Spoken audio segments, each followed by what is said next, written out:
Chapter 5 Power Trip. Back at Hogwarts, Harry and Ron could do whatever they wanted since school was now a Hermione-free zone. Sadly, Dudley also left, so that prevented one of the things Harry wanted to do. Instead, Ron and Harry began to run back to the building. Harry stopped dead in his tracks after he heard a noise. Whoo! Harry looked around and didn't see anyone, but he kept hearing the noise. Whoo! Whoo! Harry frantically looked around and found something half buried in the snow. He walked over to it and noticed it was soft. He started digging it out of the snow and discovered it was an owl. Aww! Ron, look at this owl! Ron turned to look at the white owl. Aw, owls are so cool. Harry picked up the bird. I want to keep him! They decided to bring the owl into the castle. Harry got a blanket and wrapped it around the bird. Mud would never let me have a pet owl. Who else should I show my new pet to? Moaning Joanne, Ron suggested. They run down the halls of Hogwarts and look for the bathroom. They got lost again since they had only been there once before. Finally, they arrived in the bathroom. Mud would never let us talk to Moaning Joanne again. They walked into the bathroom and found Moaning Joanne crying. She looked towards them as they approached. Here to make a polyjuice potion? She asked with hope in her eyes. What? No. Harry's here to show you his new pet. Harry walked towards Moaning Joanne and showed her the white owl. Her eyes lit up. Hedwig! This story's not ruined after all! You have Hedwig! Who's Hedwig? I'm planning on naming this owl. Owl. Moaning Joanne cried harder. Ron pet the owl. Don't you think you should come up with something more original? Name it Hedwig! Moaning Joanne cried. For the love of Harry Potter, please name the owl Hedwig! Fine, I'll name him Hedwig. It's a cool name. I get it too. It's because he has fur on his head and it looks like a wig. You're an idiot. Well, we'll just leave then, citizen. Harry and Ron turned to leave the bathroom. And don't come back! You'll just make me even sadder! Harry and Ron brought Hedwig back to their dormitory. Harry helped the owl finish drying off from the snow. Soon he started flying around the room. The owl perched on Harry's shoulder and was content to just stay there. Harry pet Hedwig. I'm a pirate! Arg! Harry, Ron, and Hedwig decided to run through the halls of Hogwarts. Hedwig flew after them as they ran. Most of the teachers went home for Christmas, so no one was around. Harry and Ron were free.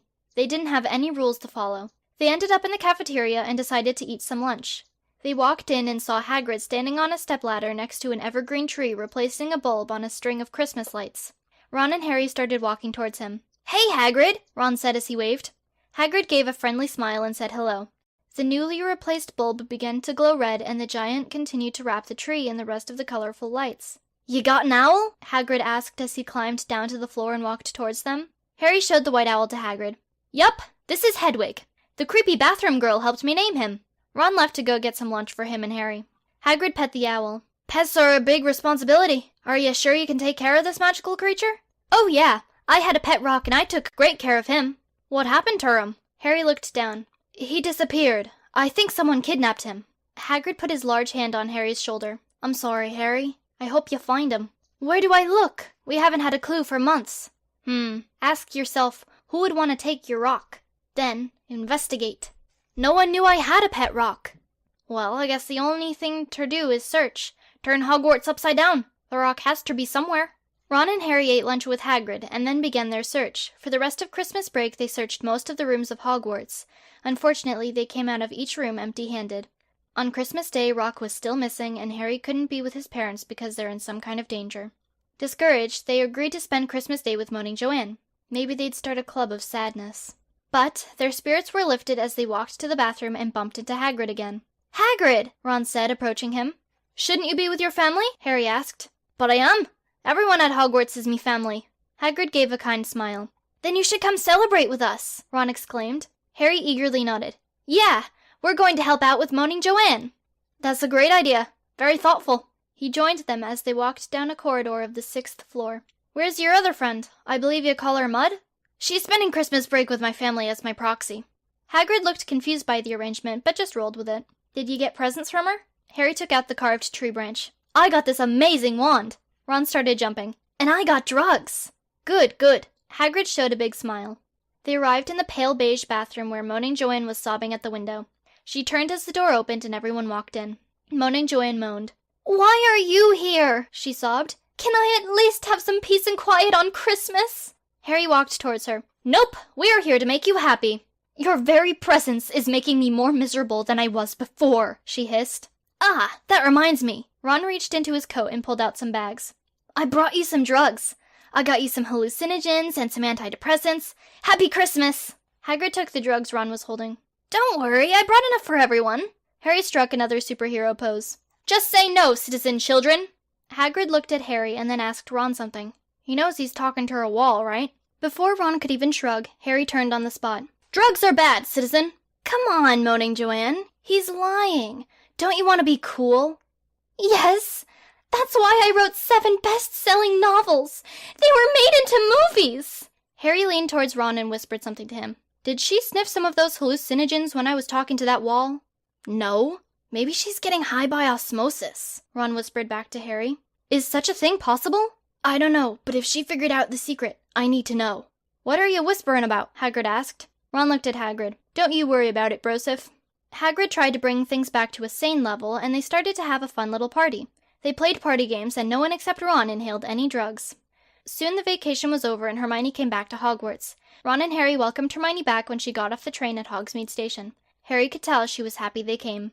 Did you have fun, Mud? Yes! Ron, your family's amazing. We had a family game night, we made paper hats, we wrote letters to Father Christmas and then burned them. Did you lace them with anything? Ron interrupted. No? Do you usually? Of course I do! Then I inhale the smoke and Christmas gets 100 times more awesome. Then I can bear all the lame family traditions. They're not lame, Hermione protested. Anyway, what did you guys do while I was gone? We looked for Rock and hung out with Hagrid and Moaning Joanne, Harry answered. I told you not to talk to her. You didn't give her any drugs, did you? Ron inhaled some more drugs. Relax. Hagrid took them away before she could take them. Of course, Hermione sighed. Soon the Christmas trees were taken down, along with the wreaths and other Christmas decorations. The snow melted and the grass began growing again. Spring had approached and brought flowers and warmer weather with it. Harry, Ron, and Hermione sat in wand safety bubble-wrapping some twigs. Rain was drizzling down on Hogwarts, but it was still warm, so some windows were open. The class was silent. The only noise was from bubble wrap, wind, and rain hitting the ground after falling from the sky or from rolling off the roof. Ron raised his hand. The professor had learned his lesson on the first day of school. He didn't go near Ron and even backed up a little. Still, it was his duty as a professor to answer his question. Yes, Ron? Ron put his hand down. I want to apologize for what I did on the first day of school. I got you a gift. Ron held out an apple to the teacher. He slowly walked towards Ron and accepted the gift. He took a bite, and a moment later he collapsed on the ground. They never learn. Why did you drug our teacher again? Hermione asked. Because he thought I wouldn't be able to. It's a principle of the matter. Besides, he should thank me. I used a lot of drugs on him. Harry walked to the front of the class. PSA, don't accept anything from Ron, citizens. Harry went back to his seat. You want to hang out with Moaning Joanne? I promised her last time that I wouldn't let you go near her again, Hermione said sternly. Ron walked to the professor's desk and sat on it. That doesn't mean anything. You've never wanted us to go near her, and we've met her more than 4 times already. Fine, Mud. I just wanted her to be less lonely, but whatever. I'll just sleep at my desk instead. Harry put his head down and went to sleep. Most students in the class started conversations with friends, others fell asleep, and some left the class altogether. Ron inhaled some drugs and had a weird conversation with Hermione. He almost fell out of his chair as he made strange noises. Do you see the flying butterfly? No, Ron, I don't. Really? 'Cause I see it. It's over there doing drugs. Eventually, Harry woke up. He lifted his head and gasped. I had a dream! I saw a mirror. It's somewhere and it needs to be saved. It's in trouble. It's just a dream, Hermione assured. It's a wizard vision. You wouldn't understand, Mud. Ron stood up. It must be a prophecy. We've got to find that mirror.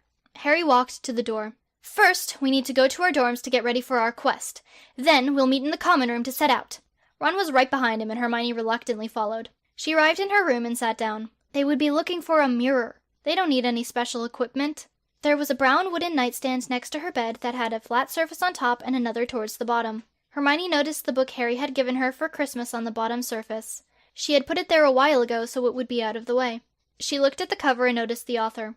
Rubeus Hagrid, she whispered.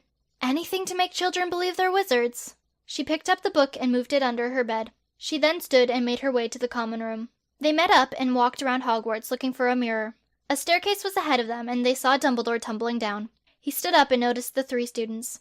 Aha! Good afternoon. Harry walked towards Dumbledore. We have a question regarding a mirror, Professor Citizen. Dumbledore smoothed his long silver beard. A mirror? I have a mirror. It's called the Mirror of Erised. Ron hopped forward. Where is it be? I mean, where is I? Wait, where? What? Uh-huh. Where is it? Harry asked. It's in the basement. I keep it in the closet of the Room of Requirement. It can show the viewer's most wanted desire. That's what I tell people anyway. Don't break it. I keep it far away from staircases for a reason, you know. Thank you, bearded citizen. Harry and Ron started skipping away.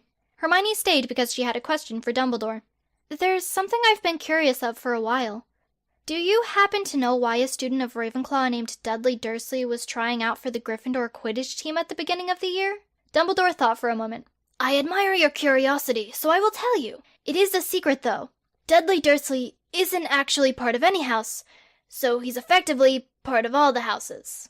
Why? Hermione asked. Well, Dudley is considered a lost cause. Upon learning of his own magical capabilities, he was able to convince even his parents that they're wizards.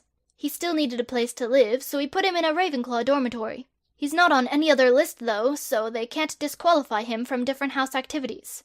In hindsight, that was very dumb of us. Why not just send him back home? We thought it would be best to keep him away from the outside world and impressionable people. We still have meetings and votes on whether or not to keep him away from other students. Hermione laughed. We wouldn't want a society of people who actually believe magic is real. Dumbledore did not join in her laughter, but rather became more serious, maybe even a tad insulted. Either way, a whimsical smile grew on his face. There is much you do not know, Hermione. Why does everyone know my name except for the people who actually spend time with me? Dumbledore floated away, and Hermione went to find Harry and Ron. She followed them to the basement, and they found a big entrance. On the left wall beside the doorway, letters were carved into the stone. It said, Room of Requirement. They walked in and looked around. The huge room had a fireplace and a big chandelier. The ceiling existed high above the echoing room that was void of most items. Only one thing was in the room. Ah! Ron yelled. Three-headed dog! Hermione looked at what Ron was seeing. Ron, the dog has one head, and also it's a statue. Ron threw a bag of drugs in the sculpture's mouth. Then he ran into the statue and tipped it over. He took a broken piece and started stabbing it. Die, three-headed dog, demon! Harry and Hermione watched the attack unfold. They shook their heads and turned away. As he continued to break the bronze sculpture, they found a closet and opened the door. It was a walk-in closet with a lot of space. Inside the closet was a large mirror. Dear mirror citizen, what is my greatest wish? Harry waited expectantly. It's showing my parents and I. I do want to see them again, and I hope they're safe. Hermione looked at Harry. I'm surprised. That's really deep. What do you see? I see nothing. You must be happy with what you have. I didn't expect that from someone who robbed a candy car. I didn't rob the candy car. I only planned to. Harry tilted his head at her. Okay, I started robbing the candy car, but I didn't take anything out of the car. Ron walked into the room. Hey, you found the mirror! What do you see? Harry asked. Ron stared at the mirror. I see everyone joining my drug revolution. Sorry, Ron, but I hope your dream never comes true, Hermione said. Harry looked around the mirror for trouble while Ron took a nap in the corner. Hermione eventually fell asleep as well. Hours passed and Harry figured out why he had dreamt about the mirror. He woke Hermione and Ron to tell them. The mirror reached out to me because it was lonely. My work here is done. Hermione and Ron stood up. They left the closet and went back to the Room of Requirement. Ron glanced at the broken statue. Someone didn't like that statue. Ron? Hermione started. Yeah? Never mind. They walked through the room and went back to the hallway. Harry brought his hand to his forehead. My spidey sense is tingling. What? Hermione asked. I got a scar on my forehead when I was a baby, and sometimes it hurts. I'm sure I'm sensing something. Hermione looked at him as they walked. Is it from being dropped on your head? Because that would make a lot of sense. Ron looked at his forehead. Oh, cool! It looks like a lightning bolt! No way! Were you struck by lightning? I actually don't know how I got it. They kept walking and went back to Gryffindor Tower. Chapter 6. Infiltrating the Snake People's Lair. Soon the grass around Hogwarts became bright green and the temperatures became even warmer. Classes had finished and the students would be getting on the train to leave the next day. They sat in the common room and noticed Harry's sad expression. If Rock is here, I'll be leaving him for the entire summer. I can't believe we still haven't found him. We've looked everywhere. We should check Slytherin, Ron exclaimed. We've never looked there. Hermione finished reading the last part of her book and closed it. Why would it be there? Duh, it's Slytherin, home of the snakes, Ron answered. It's home of the biology students, Hermione corrected. That's not what I heard, Ron warned. Are you saying there's trouble at the House of Slytherin, citizen? Ron doesn't know what he's talking about. People in Slytherin are very studious. They've cured 8 snake diseases in the past year alone, Hermione informed. I bet they're using evil to get their results, Harry said. To cure disease? Hermione replied skeptically. If you can come up with any scenario of how that would work and why they would do that, I'll start taking your statements seriously. There's no time, Mud! We need to get to Slytherin! They walked to Harry and Ron's dormitory to prepare for the mission. Harry looked around for equipment to use. An invisibility cloak! He exclaimed. Hermione stared at the item draped over his hands. Harry, that's a ratty old blanket. Nah, that's totally an invisibility cloak, Ron confirmed. Hermione picked up a paper off the ground. I guess that makes this a magical map that shows the location of everyone at Hogwarts. No way! That's awesome! Ron shouted, grabbing the paper while Harry dropped the blanket and rushed over to see the magic map. Seriously? Hermione said as Ron and Harry stared at the blank paper. I see it! Mud, this is such a great find, Harry said. With my ability to talk to snakes and all these magical items, this'll be easy. Hermione looked at Harry. Your ability to talk to snakes? I can speak Sneck. It's the language the snakes speak. Ron looked out the window. Did anyone else hear Moaning Joanne just now? Sneck isn't a language, Hermione stated. Harry hissed. Ron listened to Harry and then turned to Hermione. You do not want to know what he just said. You speak Sneck too? Harry exclaimed. You know it, Broseph! Harry hissed. Ron replied. Hermione sighed before walking across the room to pick up the old blanket. She held it over her arm and moved to the door. Let's get this over with.